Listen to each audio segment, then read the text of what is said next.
Hello guys, आज हम perfect round के ड्रामा के एपिसोड 4 को हिंदी में एक्सप्लेन करेंगे।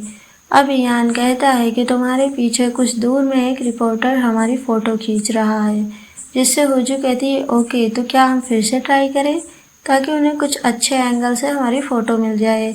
यह बोलकर वो उसे अलग अलग एंगल से कैसे किस करना है वो करके दिखाने लग जाती है, जो देख यान हंसने लग जाता है और प्यार से बस उसे देखता रहता है। अगली सुबह यान रॉयल कोर्ट में आ रहा था, जहां पैलेस में सभी लोग कल रात के इनके किस के बारे में ही बात कर रहे थे, क्योंकि वो आर्टिकल्स में ऑलरेडी आ चुका था।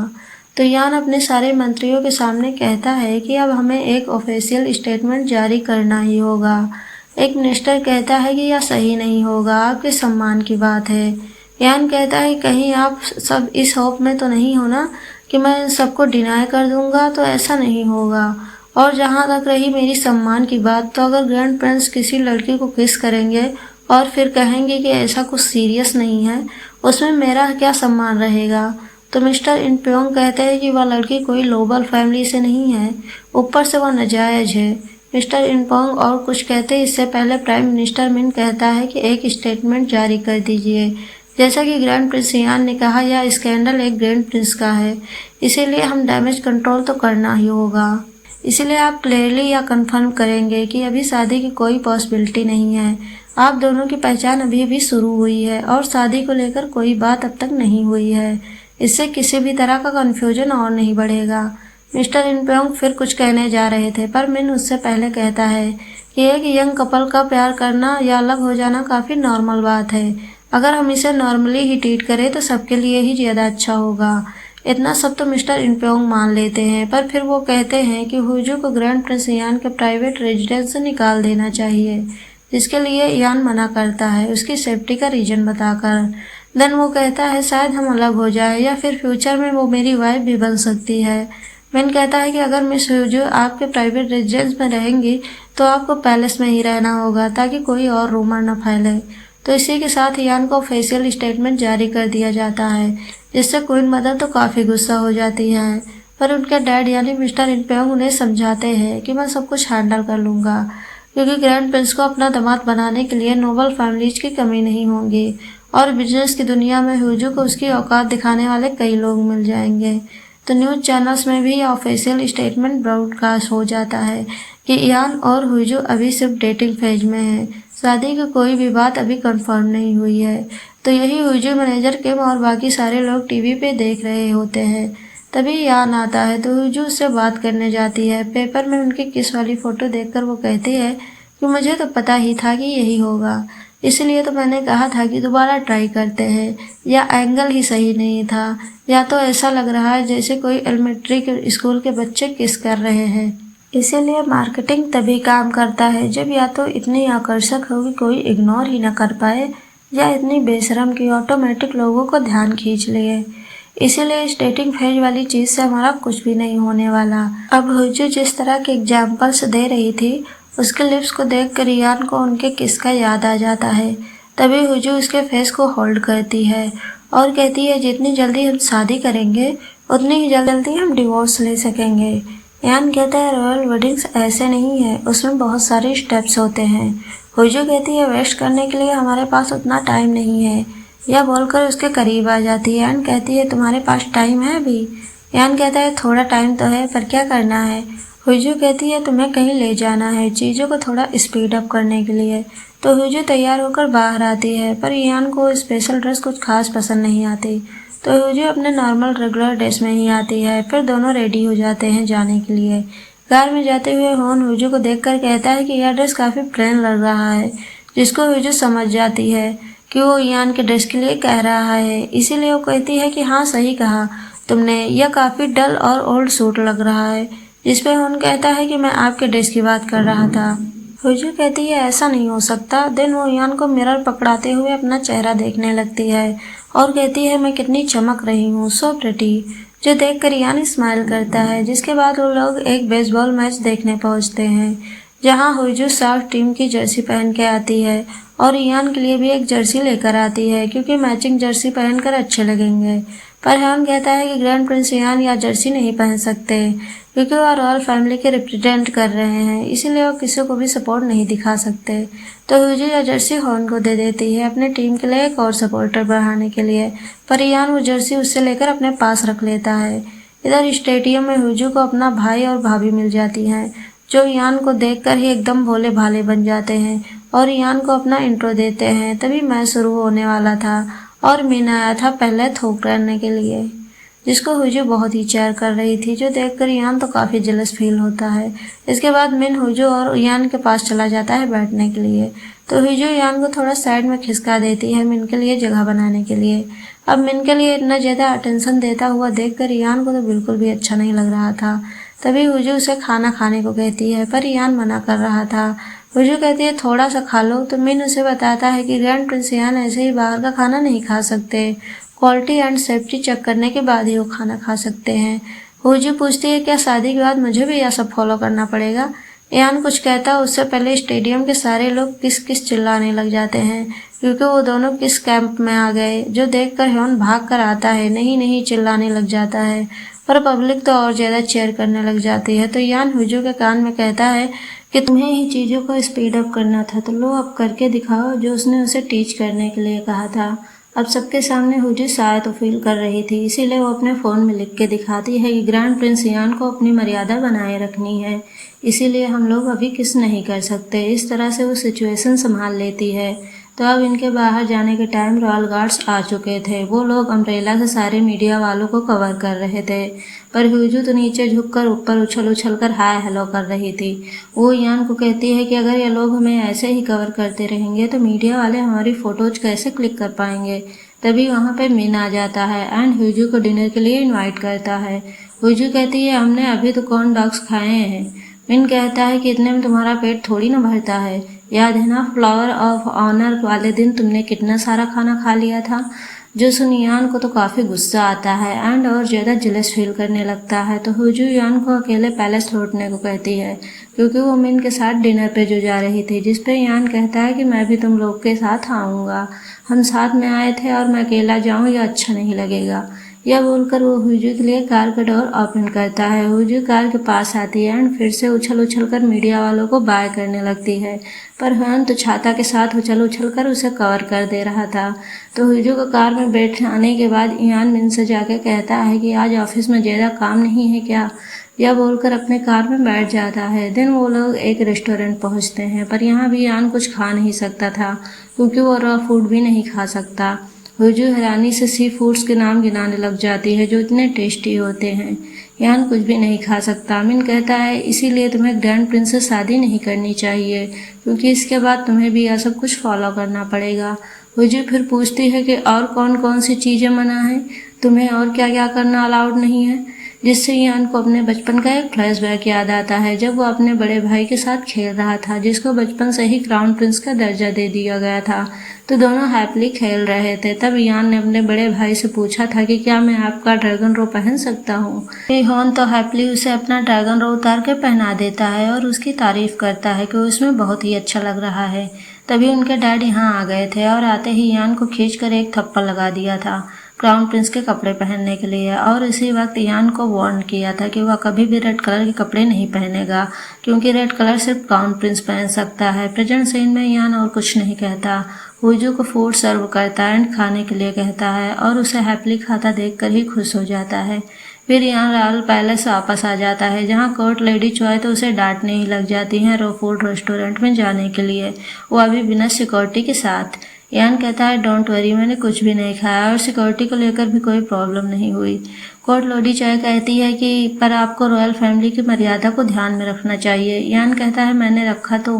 कोर्ट लेडी कहती है कि भले ही आप रखते हैं, पर मिस हुजू को तो इसके बारे में कुछ पता नहीं है। इयान कहता है क्योंकि उसे यह सब करने की कोई ज़रूरत नहीं है, क्योंकि वो अब तक रॉयल फैमिली के मेंबर नहीं बनी है। कोर्ट लेडी कहती है पर वो आपके साथ रहती है ना, इसीलिए उसकी गलतियाँ भी आपकी मानी जाएंगी, इसीलिए उन्हें सिखाना पड़ेगा कि रॉयल लेडी कैसे बात करती हैं, कैसे बिहेव करती हैं, कैसे रहती हैं, और उनके तरीके सब कुछ सीखना होगा। इसीलिए प्लीज़ मुझे अलाउ करिए, मैं उन्हें सब कुछ सिखाऊंगी। अब इयान उन्हें डायरेक्टली मना भी नहीं कर सकता, इसीलिए मान जाता है। अगले दिन हुजू जब ऑफिस जाने के लिए निकल रही थी, तभी वह बाहर कोर्ट लेडी चॉय को देखती है, जो अभी भी उसे सब कुछ सिखाने आई थी। पर एंड टाइम पर यान उसे कॉल करता है और इम्पोर्टेंट काम का बहाना करके उसे वहाँ से निकलने को कहता है।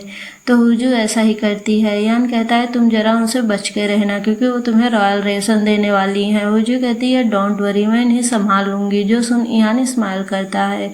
यह देखकर ह्योन कहता है कि वाह, क्या आप लोग सच में स्कूल टाइम में क्लोज नहीं थे? यान पूछता है क्यों, क्या हुआ? ह्योन कहता है बस ऐसे ही, आप लोग साथ में काफ़ी क्यूट लगते हो। जो सुनकर यान को तो काफ़ी अच्छा लगता है। इधर एजोंग तो हुजू को काफ़ी ज़्यादा टीच करती है प्रिंस यान के साथ उसके किस के लिए। देन आज उसके शेड्यूल के बारे में बताती है, जहाँ अभी उसे नए कपड़े कुछ खरीदने जाने थे। इधर हुजू के भैया भाभी यान के साथ उसकी शादी को फुल सपोर्ट करेंगे कहते हैं, क्योंकि शादी के बाद रॉयल लेडीज को बाहर बिजनेस करने का कोई परमिशन नहीं था, यानी इससे कंपनी तेजू की हो जाएगी। यह सोचकर यह दोनों तो काफ़ी खुश हो रहे थे। देन हुजू अपने नए ड्रेसेस लेने आती है तो हजोंग उससे उसके रेड कार के बारे में पूछती है। तो हुजू उसे बताती है कि वह अभी सर्विसिंग में है, कल आ जाएगी। तो शॉपिंग करके हुजू यान के प्राइवेट रेजिडेंस में आ जाती है और यहाँ कोर्ट लेडी चॉय तो उसका वेट कर रही थी, जो आते ही कहती हैं कि आप बहुत लेट हैं। फिर वो हुजू को रॉयल क्लास शुरू करती हैं। सबसे पहले शुरू करती हूँ उसके बॉडी पोस्चर से। इसके बाद वो हुजू को चलने को कहती हैं, जिसमें तो हुजू फुल आर्मी वाले मोड में चली जाती है। इधर क्वीन मदर भी जूनियर किंग को रॉयल लेसन दे रही थी, जो कि उस मासूम बच्चे के लिए टॉर्चर से कम नहीं था। इधर हुजू तो कोर्ट लेडी चॉय को ही एक्सरसाइज कराने लग जाती हैं। तभी यहाँ पे यान आता है उससे मिलने के लिए। तो हुजू भागकर उसके गले लग जाती है, उसे धकेलते हुए पीछे तक ले जाती है और काफ़ी क्यूटली उसे कहती है कि प्लीज़ इन्हें यहाँ से अभी ले जाओ, वरना सारी रात ये मुझसे बॉडी पोस्चर ठीक करवाते रहेंगी। यान तो इसे ऐसे देखकर स्माइल करने लगता है, पर हुजू तो उसे छोड़ती ही नहीं। कोर्ट लेडी आकर कहते हैं कि आप यहाँ कैसे? यान कहता है कि मैं काफ़ी टाइम से आया नहीं था, इसीलिए सोचा एक बार घूम आऊँ, और मुझे देखना भी था कि आपके रॉयल लेसन कैसे जा रहे हैं। कोर्ट लेडी चॉय कहती है प्लीज़ आप रॉयल पैलेस वापस जाइए, क्योंकि गेट बंद होने का टाइम होने वाला है। हुजू फिर क्यूट सी शक्ल बनाकर कहती है प्लीज़ इन्हें भी ले जाओ। तो यान कहता है कि आपको भी मेरे साथ आना होगा, क्योंकि आपकी ड्यूटी रॉयल पैलेस में मेरे ऑफिस का ध्यान रखना है, इनको डिसिप्लिन करना नहीं। कोर्ट लेडी चॉय कहने जा रही थी, पर इससे पहले यान कहता है कि यही मेरा आदेश है। जो सुन हुजू तो बहुत खुश होती है। अगले दिन कोर्ट लेडी चॉय फिर से पहुंच जाती है रॉयल फैमिली के हिस्ट्री लेसन को लेकर, जहां वो हुजू को रॉयल इंसेस्टर राइट्स के बारे में बता रही थी। जैसे एक रॉयल मेंबर के मरने पे उन्हें श्रद्धांजलि दी जाती है, जो कि एक बहुत ही बड़ा प्रोसेस था। हुजू कहती है क्या 3 साल पहले यह सारा कुछ हुआ था? पर मुझे तो कुछ याद नहीं, टीवी पे भी कुछ नहीं आया था। कोर्ट लेडी चॉय कहती हैं कि सब कुछ हुआ था, पर प्राइवेटली। आखिरी बार पब्लिक फ्यूनरल सेरेमनी हुई थी 2005 में, जब ग्रैंड प्रिंस यान के मदर की डेथ हुई थी, जिसके 7 साल बाद उनके पिताजी की भी डेथ हो गई, और अभी 3 साल पहले ग्रैंड प्रिंस यान के बड़े भाई की भी डेथ हो गई। तो इतने सारे डेथ की वजह से रॉयल फैमिली ने पब्लिक फ्यूनरल सेरेमनी बंद कर दी है। यह सब सुनकर हुजू तो रोने की एक्टिंग करने लग जाती है। तो वो कहती है कि ग्रैंड प्रिंस यान को इतना कुछ अकेले झेलना पड़ा, अपनी पूरी फैमिली को खो दिया उन्होंने। मैं यह सुनकर खुद को रोक नहीं पाई, इसीलिए प्लीज़ आप मुझे अभी थोड़ा अकेला छोड़ दीजिए। यह बोलकर वो अपने रूम में भाग जाती है। तो रूम में आकर वो यान की सारी फैमिली मेंबर्स के डेथ के बारे में पढ़ रही होती है, जिससे उसे पता चलता है कि यान की मॉम की मौत एक कार एक्सीडेंट में हुआ था, उसके पिताजी की मौत हार्ट अटैक से, और उसके बड़े भाई की मौत हुई थी आग से।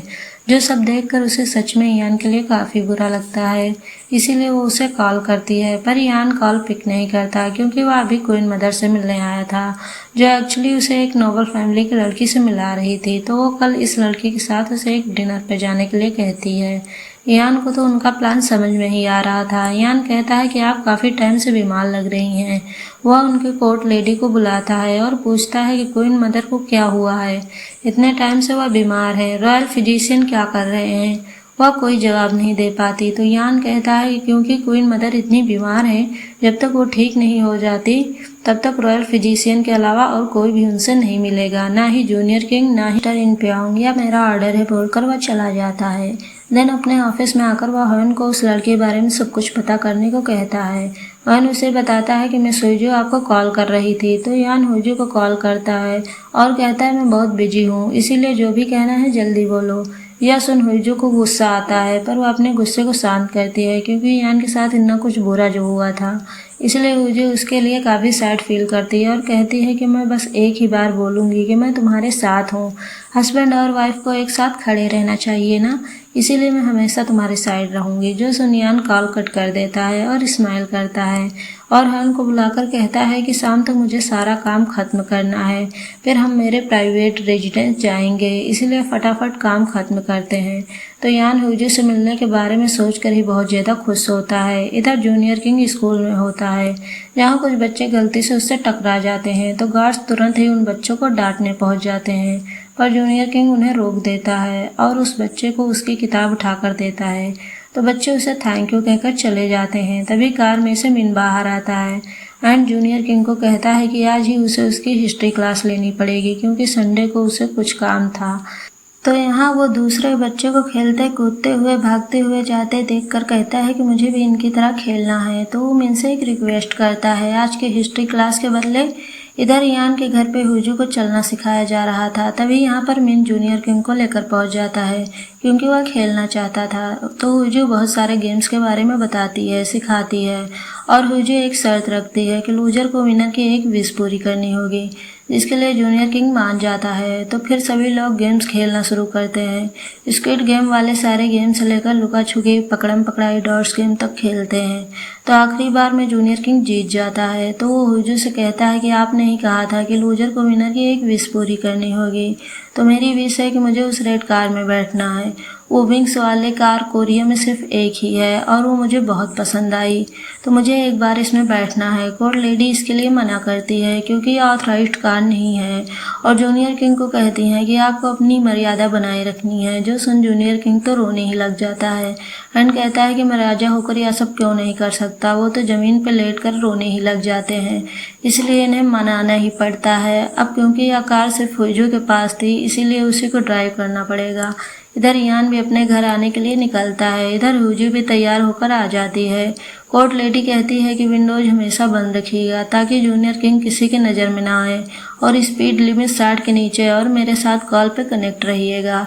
मेरी कार आपके आगे रहेगी और प्राइम मिनिस्टर मिन की कार आपके पीछे। मिन अपनी कार की जगह यहाँ से कोई नॉर्मल कार ले जाता है ताकि किसी को कोई शक ना हो। तभी यहाँ से निकल जाते हैं। जूनियर किंग कहता है कि हम तो बहुत स्लो जा रहे हैं, इसमें कोई मज़ा नहीं आ रहा, इसीलिए थोड़ा स्पीड बढ़ाइए। हुजू स्पीड को साथ ले जाने के लिए बढ़ाती है, पर उसके बाद तो स्पीड बढ़ते ही जाती है क्योंकि कार के ब्रेक्स काम नहीं कर रहे थे। कुछ ही पल में कार की स्पीड 100 पार कर जाती है, जिससे मिन को समझ आ जाता है कि उसके कार में कुछ गड़बड़ी है। इसीलिए वह कार भगाकर हुजू के पास पहुंच जाता है। हुजू उसे बताती है कि ब्रेक्स काम नहीं कर रहे हैं, सामने बहुत सारा ट्रैफिक था, इसीलिए हुजू को काफ़ी स्पीड से कार दूसरी ओर ले जाना पड़ता है। वह काफ़ी संभाल कर एक ब्रिज की ओर कार ले जाती है, जहाँ वह ब्रिज के रेलिंग से कार को घिसते हुए ले जाती है, जिससे स्पीड थोड़ी कम तो हो जाती है, लेकिन कार नहीं रुकती। पर तभी एक कार हुजू के कार के सामने आकर उसे रोकने की कोशिश करती है। देन वो कार हुजू के कार के सामने ही रुक जाती है, जिससे हुजू की कार उसे टकराती है और उसे घसीटते हुए थोड़ी दूर ले जाती है, पर रुक जाती है, जिससे यह दोनों बच जाते हैं। तभी सामने वाले कार से यान निकल के आता है और इसी के साथ ये एपिसोड यहीं पे ख़त्म हो जाता है। सो मिलते हैं नेक्स्ट एपिसोड में। Thank you for watching.